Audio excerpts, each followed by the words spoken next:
bakal dumati mukti ingsun tanpa piranti.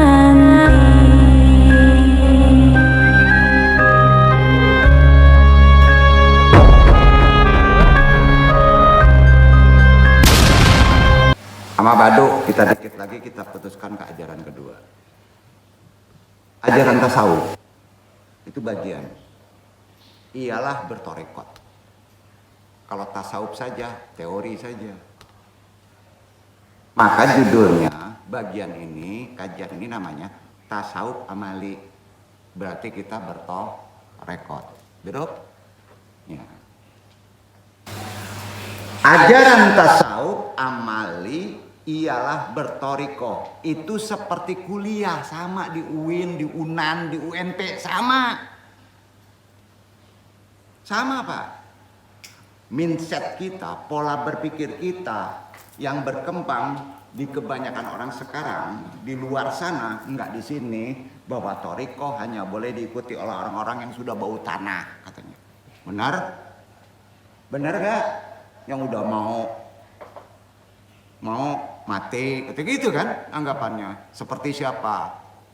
Ikhwan Ridwan, umpama, enggak doain mati, dia semua juga bakal mati kan? Umpama, betul kan Pak? Pak Amin ya, betul. Mindsetnya begitu. Wah, jadi yang boleh bertorekot tasawuf amali adalah Pak Aminullah, Ikhwan Ridwan, Pak Al, misalnya kita yang udah pensiun, Pak Raples, gitu kan, udah pensiun atau belum ya? Itu yang boleh, yang lain pulang. Gitu. Mindsetnya kayak gitu. Enggak begitu bro, bukan begitu. Nung jelaskan, Andung ingatkan lagi aja pentingnya ajaran sekarang ya. Andung bukan promosi nih, capek promosi Pak. Dianggapnya ajaran torekot tasawuf amali itu orang udah tua aja. Meskipun kenyataan mayoritas yang ikut torekot memang orang-orang di atas umur 40 tahun, kenyataannya gitu Pak. Iya kan? Tapi di sini alhamdulillah ada yang bau kencur kemarin juga ikut kan. Iya kan? Makanya metode mad'unya anu harus sesuaikan, sampai enggak? Nah, seorang imam, seorang pendakwah, kalau dia tidak terjangkau akan menjadi masalah terhadap pola berpikirnya, ditidurkan, sanggup nggak? Antum kayak begitu. Makanya jangan ledek kalau orang itu sengaja diseret untuk bermain game. Duduk nggak? Karena itu kehendak Allah begitu memahami mad'u, jangan sampai dia trauma, tahu nggak? Karena belum sampai, belum tenang pikirannya. Itu susahnya Pak. Ilmu itu yang jarang. Maka seorang mursyid itu betul-betul pilihan. Duduk ya. Harus tahu mad'unya. Nggak sembarangan Pak. Jadi fakta ya, yang dijadikan dalil oleh masyarakat begitu. Padahal sebetulnya mindset itu nggak benar, nggak tepat. Batas minimal orang bertoreko adalah 8 tahun. Ulama dulu nyebut gitu. Berarti kan 8 tahun itu SD kelas berapa tuh? Kelas 2 ya? Atau kelas 3 itu udah bertoreko. Dengan syaratnya menguasai dasar syariat, bisa sholat atau rukun iman. Tanpa itu nggak boleh. Ya, makanya orang bertorekot, mendalami tasawuf, ya. Ingat perlu dasar, sama kuliah. Bapak bisa langsung aja kuliah di UIN tanpa masuk SMA? Nggak mungkin. Nah, sama Pak, supaya nggak terdengar horor, toreko itu perlu dasar. Sebetulnya bisa kita samakan dengan kuliah. Anak-anak yang mau kuliah harus daftar dulu kan?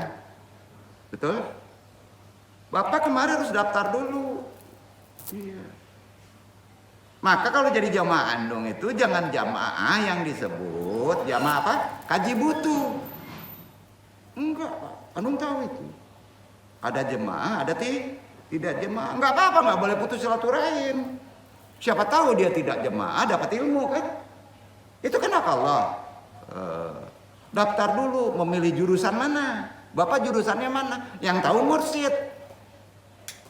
Kalau di luar yang tahu yang mau kuliah. Kalau di sini jurusannya yang tahu gurunya, dosennya. Duduk gak?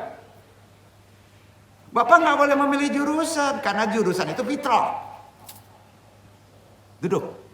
Dalam ilmu ruhani, ilmu tarekat, jurusan itu harus orang lain yang memberitahu.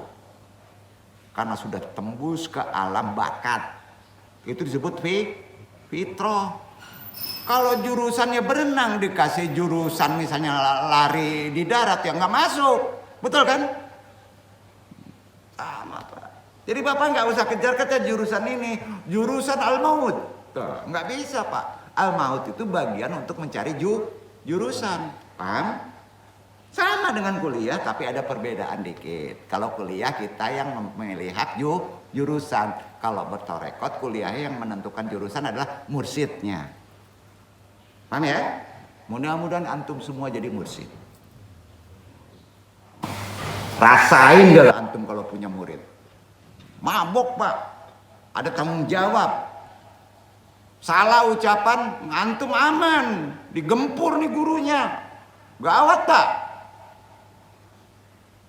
Makanya jalan satu-satunya kalau kita tidak punya strategi usir, kacau Pak. Itu kan gak enak tuh. Strateginya usir. Pada satu makom. Kalau di kuliah umum, kan harus hadir penuh. Walaupun dia tidur, betul gak Pak? Kalau di sini enggak Pak. Kalau nggak hudur, dia ada kegiatan di luar. Karena yang menjalankannya bukan wewenang daripada antum. Segala sesuatu yang menjalankan Allah Subhanahu wa taala. Nggak ada paksaan. Itu dia bertorekot. Itu perbedaannya ya. Jelas harus daftar dulu, memilih jurusan ditentukan oleh mursyidnya. Pendaftaran ini mirip dengan talqin zikir. Kalau antum sudah ditalqin, udah daftar itu, sah. Udah bayar itu. Lebih tingginya disebut baiat. Duduk. Nah, pendaftaran tuh. Sedangkan jurusan itu seperti aliran dalam toreko. Terkait nasab. Kalau nasab antum disatar, masuk Tijaniyah ya pergi sana ke Turki. Antum lahir di sini ya satar. Duduk nggak? Oh, kalau antum belajar di Naksaban, itu beda. Bukan jurusan, itu perbaikan. Antum dari sononya satar. Duduk. Gitu. Maka di sini orang yang bertarekat harus paham ilmu yang disebut muhtabar. Tahu muhtabar? Tahu mad'u jurusannya di mana, nasabnya apa. Duduk Kak. Bisa pakai kodor, bisa satar, bisa naksaban, bisa digabung kodor wan naksaban. Betul kan? Itu aliran. Beda-beda Pak. Aliran dirubah kalau sama orang lain, tetap cari aliran pangkal. Itu makanya lembah anai. Ngambil aslinya Pak, diseret tuh jalan. Disempitin aja tuh sungai. Enggak di situ tempatnya itu yang ada yang gugur itu aslinya di situ. Jadi bukan jalan menggeser sungai, tapi jalan yang berpindah gitu bro. Sampai Pak? Iya. Maka jangan heran kalau ada sungai jadi dua ya. Ya itu aslinya. Kalau dihambat oleh kita stroke. Iya kan? Manusia juga bisa stroke kok. Gimana nih? Ya. Kalau Allah berkehendak stroke-nya disembuhan, dia cari jalan kan? Saluran darah kan? Nah itu alamnya digusur loh yang ngalangin. Nah, nggak lodo lah. Yang salah siapa? Kita yang salah, bukan nebang pohon aja, jalan kelama di paru sih gue. Nggak ada spiritualnya. Masih mending orang kafir zaman-zaman kolonial Pak. Ngikuti aturan. Ah, ada bukit nih, ngikuti bukit supaya jangan geser. Makanya aman jalan dulu, betul gak? Betul gak Pak? Ah ini enggak, bukit main tebas saja. Nggak bisa kayak gitu Pak. Kalau sudah terhalang dengan suatu tempat ya Pak ya, itu sudah sunatullah, betul kan? Maka kita kudu cari sesuatu dengan ilmunya kemana mesti jalurnya, betul kan? Jadi kesini larinya. Kita lanjut dulu. Jadi jurusan talqin zikir baiat. Sedangkan jurusan itu seperti aliran dalam toreko, syatar, kodoriyah. Setelah itu murid akan diajar atau dibimbing oleh seorang guru, betul kan? Nah, dalam toreko guru disebut Jawab, mursyid. Nah, mursyid, seorang guru akan ngajarin muridnya sesuai kurikulum, sama. Oh, di sini lebih pedih kurikulumnya daripada di UIN, daripada di UNAN, daripada di UNP, Pak. Udah 30 tahun ada kurikulumnya, Pak. Habis kurikulum, batas umur habis, mati. Gitu, Pak. Kayak gitu. Kalau dikasih tahu ngeri antum, kayak horor nanti. Ada batasan kurikulum. Nah, begitu halnya juga toriko. Seorang mursyid membimbing muridnya yang disebut salik. Orang yang menempuh jalan menuju Allah itu salik. Yang sudah praktek, zikir, ya, talqin, oleng-oleng kepala, tembak kiri, tembak kanan, itu sudah salik namanya. Menuju kepada Allah. Sesuai kurikulum dalam toriko tersebut. Jadi talqin zikir bisa diartikan menuntun zikir beserta tata caranya. Harapannya talqin itu, harapannya seorang salik mampu berzikir dengan lisan dan dibarengi dengan pengetahuan yang hakiki. Zikir dengan lisan saja nggak cukup loh bro. Harus naik dengan tarbiyah, ilmu-ilmu, tadabur, membahas Quran dan sunnah, nggak boleh lepas. Itu makanya ada thalibul ilminya. Karena apa? Kalau hanya zikir lisan jahar saja, masih berpotensi antum menjadi ongeh alias sombong. Dasarnya kata Allah ini, Asy-Syafa'at ayat 35. Iqra ibad. Itu dasarnya. Kalau jahar saja, harus ada thalibul ilmi.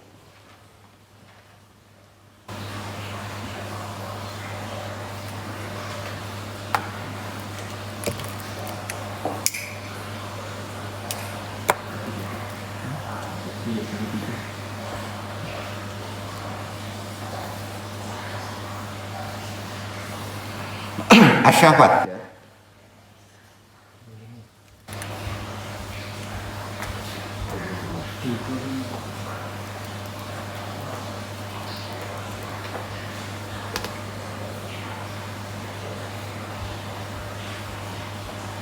Innahum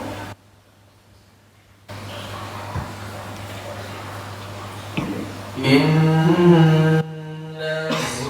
كانوا إذا قيل لهم لا إله إلا الله يستكبرون.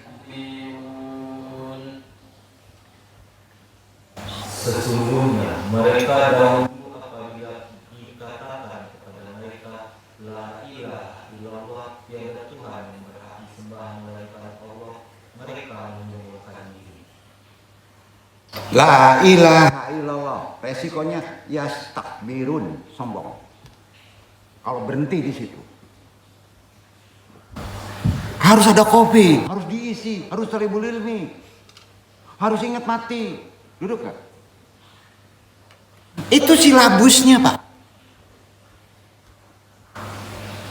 Memohon tetap masih berlanjut kajian antum. Jangan sampai dibatasi takdir mubram. Ada yang dibatasi takdir mubram, baru nafi isbat dipanggil, ya udah mati. Gitu Pak. Rizki itu adalah mendapat ilmu. Betul nggak? Nggak ada yang tahu itu. Kajilah sampai mati lewat. Nggak bisa Pak. Nggak bisa begitu. Nggak ada yang tahu itu. Duduk ya. Nih panasnya udah sampai nih. Kaji mati nih. Ikhtiar mati betul. Bukan artinya besok mati. Enggak. Jangan-jangan nanti ilmu lahud. Belum juga mati. Masih hidup. Banyak yang gitu. Banyak Pak. Nggak ada yang tahu itu. Maka kejar ilmu sampai liang lahat. Itu maksudnya. Jadi kalau antum terpotong hanya dengan nafi isbat, resikonya apa? Sombong. Nggak cukup dengan nafi isbat. Nggak cukup Pak. Sesungguhnya dahulu apabila dikatakan kepada mereka la ilaha illallah, tidak ada Tuhan selain Allah, mereka menyombongkan diri karena merasa Allah ada di dekatnya. Betul Pak? Nggak bisa begitu. Harus ingat, tubuh antum itu adalah kotoran. Allah nggak bisa bertempat kepada yang tidak suci. Duduk gak? Aduh, udah terlalu dalam kan ini. Kalimat zikir la ilaha illallah disebut dengan zikir nafi isbat. Zikir ini harus diambil dari orang yang hatinya telah bertakwa sempurna dan suci dari segala sesuatu selain Allah, yaitu warisatul batiniyah Rasulullah yang disebut mursidun. Itu konsepnya. Gak bisa menerapkan mursid begitu aja, dilewatkan mursid, gak bisa. Aliran-aliran toreko, jumlah aliran toreko ratusan, Pak, banyak. Namun aliran toreko yang diakui muktabar kata Nabi itu ada di Indonesia, namanya Jami'iyah Ahli Toreko Al-Mutabaru An-Nadidiyah, disebut Jatman, betul kan? Itu pun dihujat kemarin, Pak. Karena kadang-kala diistidrotkan menciptakan kuburan sufi lagi. Aduh, kacau lu begini. Wallahu a'lam. Anu ambil kajiannya berjumlah 45. Di antara syarat thariqah mutabar, baru kenapa nih? Memiliki sanad silsilah yang bersambung sampai ke Rasulullah. Harus, wajib berpegang pada Al-Quran dan hadis, wajib. Bertorekat itu, maka bertorekat itu tanpa syariat, tanpa fikih sesat, betul? Mengamalkan zikir yang mutabar begitu tuh, itu disebut jatman katanya, khusus di lokal Indonesia. Tidak memiliki pemahaman yang menyimpang itu syaratnya, dan tidak boleh ya meninggalkan syariat. Di antara torekot dengan pengikut terbesar di Indonesia, jelas yang terbesar di sini Qadariyah wa Naqsabandiyah, TQN, Qadariyah, Syadziliyah, Syahtariyah, Naqsabandiyah dan Tijaniyah. Itu di Indonesia. Zikir itu kurikulum pokoknya, wajib. Yang bertorekot pasti zikir semuanya, mengingat Allah. Nah, di antara tingkat tertinggi mengingat Allah adalah ingat kematian. Sampai, Pak. Kenapa? Karena tubuh kita harus dihapus yang bau kotornya. Habis. Kurikulum dan torekot tergantung dengan aliran torekotnya. Ada yang tobat dulu, ada yang juhud dulu, betul kan? Beda-beda, nggak masalah.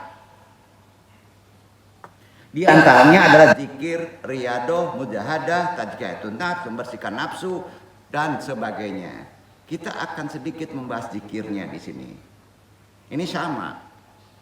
Karena di bawah furu itu kuatnya di syariat. Ada puasa. Bertorekot itu, Pak. Puasa itu. Paham ya? Sama, sholat juga. Untuk bisa sholat itu harus bertorekot. Kita bahas zikirnya dulu supaya lebih dalam. Kita sambil tutup kaji. Anda mengingatkan kembali. Di dalam Al-Quran banyak sekali ayat yang membahas tentang zikir. Banyak isinya. Ingat Allah.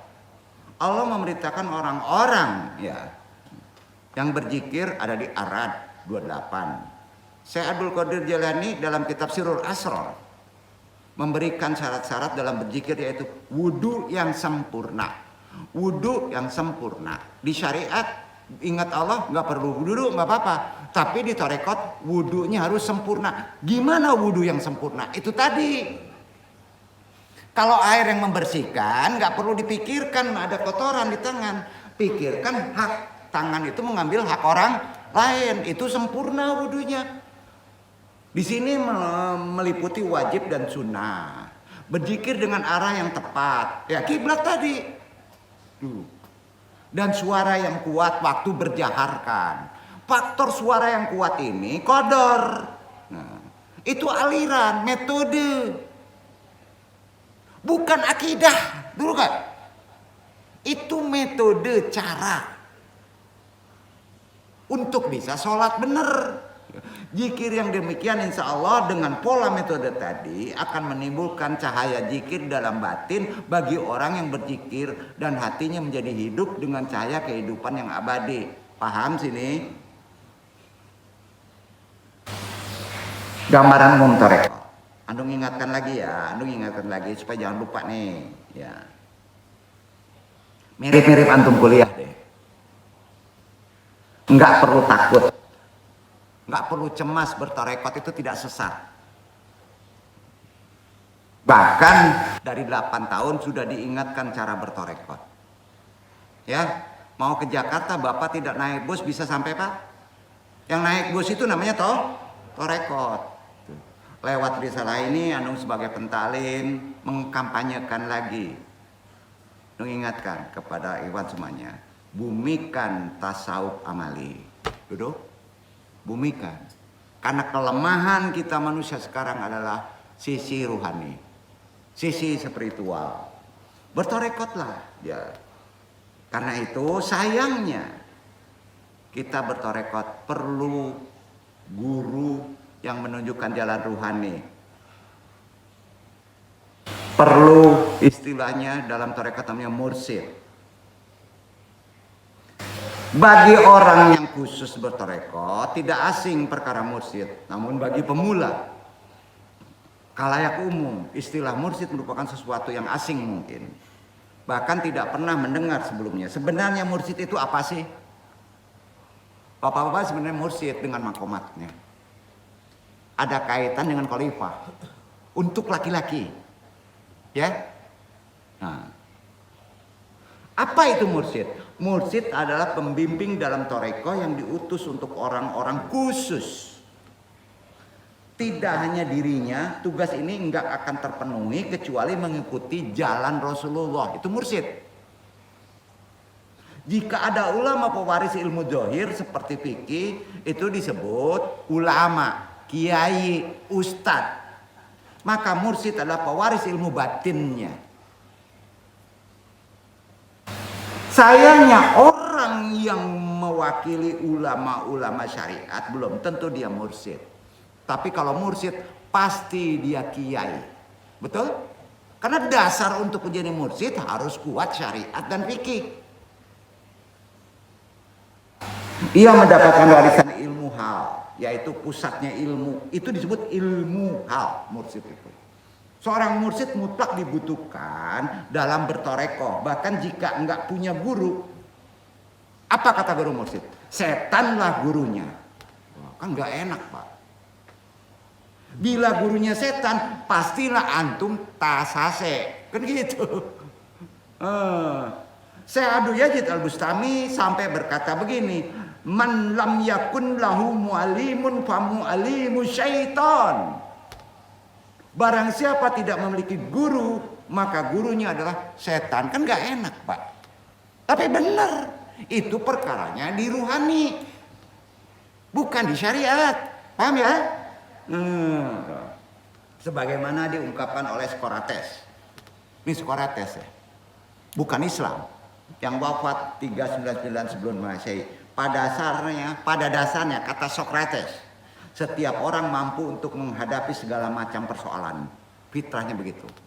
Manusia ini sudah dibekali menghadapi persoalan di dunia ini mampu. Fitrahnya, maka ditaruh di dunia. Karena dunia itu tempat masalah. Nggak mungkin Allah menaruh kita itu kalau nggak mampu menyelesaikan masalah. Fitrahnya begitu. Yakin itu? Yakin. Karena Bapak jelek-gedek kan wujud di dunia ini yang penuh masalah. Susah dapat istri, harusnya dapat istri. Susah duit, harusnya dapat duit, gitu kan. Pengen berbini lagi, selesaikan keadilan, kan gitu Pak. Kama gaji kok. Nggak mau tahu. Itu masalah semuanya. Kira-kira gitu. Diciptakan bisa menyelesaikan fitrahnya.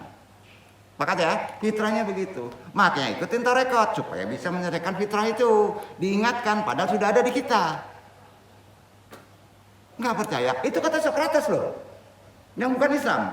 Sesungguhnya fitrahnya manusia itu bisa menghadapi persoalannya di atas dunia. Akan tetapi tidak semua dari mereka mampu menyadarinya. Itu kata Socrates. Bahwa sesungguhnya dalam diri mereka terpendam kemampuan menjawab segala persoalan, permasalahan yang dihadapinya dalam hidupnya. Ia juga menambahkan, dalam mengeluarkan kemampuan tersebut manusia, seseorang memerlukan bantuan orang lain. Itu aja. Itu Socrates, itu tarekat loh. Ahli filsafat ngomong kayak gitu, keren gak tuh? 339 sebelum Masehi loh. gitu, Pak. Jadi untuk bisa mengeluarkan kemampuannya memerlukan orang lain. Nah, bantuan orang lain, hal ini senada dengan pendapat Ibnu Bajjah, seorang sufi yang hidup 1138 Masehi, salah satu dari ahli psikologi muslim. Inilah psikologi muslim awal, namanya Ibnu Bajjah, yang mengatakan bahwa suatu spesies manusia potensial akan berubah menjadi spesies yang aktual jika dirubah oleh sesuatu yang lain. Spesies Anda itu bisa menyelesaikan masalah kalau dirubah spesiesnya. Duduk nggak? Itu Ibnu Bajjah. Jadi tetap perlu orang lain karena kita makhluk sosial. Ya, sesuatu yang dapat menggerakkan organ rasa yang dimilikinya. Dalam konteks ini merubah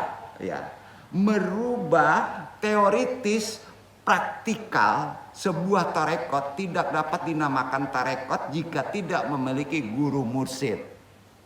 Dan mursyid tentunya merupakan seorang yang memiliki sanad keirsyad, syah, dan terhubung dengan Rasulullah, dan kemudian melalui Jibril alaihissalam dapat terhubung dengan Allah. Murid, mursyid, Rasulullah, Jibril, Allah. Itu dia. Itu sanadnya. Ya? Apa ya? Nah. Rasulullah bisa diganti, Isa nggak bisa, Pak. Karena dia nur hakikat, Muhammad seluruh nabi di situ. Konteks perubahannya pada konteks zamannya, duduk ya. Itu dia. Jadi murid, mursyid, Rasulullah, Jibril, Allah gitu. Sampai Pak? Itu dia. Kalau nabi bisa Rasulullah, Allah. Kadang-kadang nggak perlu Jibril. Tapi kalau kita mutlak, runutnya ya, mutlak ya. Kalau kita berwasilah, bertawasul, jangan lupa diri sendiri, adanya diri orang tua, kirim Fatihah. Duduk. Sudah itu kirim Fatihah gurumu, mursyidmu, kirim Fatihah. Sudah itu Rasulullah SAW, kirim Fatihah. Sudah itu Jibril alaihissalam, kirim Fatihah. Sudah itu Allah jangan kirim Fatihah. Gimana nih? Paham ya? Gitu dia runutnya tuh. Udah duduk ya. Jadi kita paham apa yang mesti kita lakukan secara wasilah global. Itu jalan rohani, Pak. Doa juga begitu. Kok indah dari orang kaya Rasulullah langsung saja Allah. Manusia itu perlu Jibril, betul kan? Yang nganterin Qiyamul Lail untuk doa turunnya Jibril kan? Betul kan? Gitu, Pak. Doa jomblo tuh. Mudah-mudahan nggak ya apa enggak.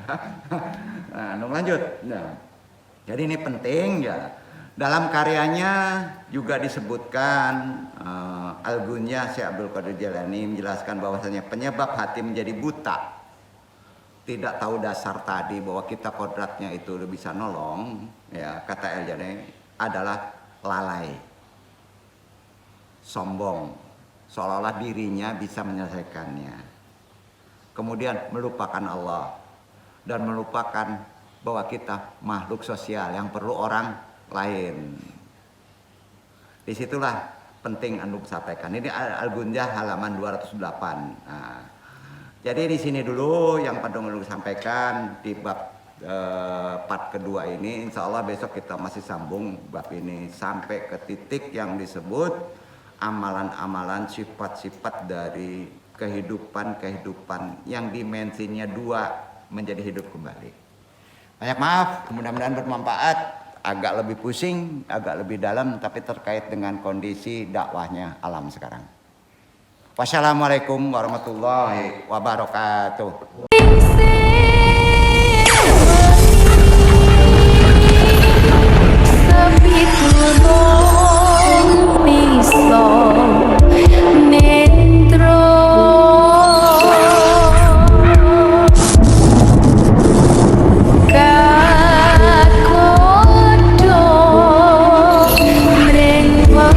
Waya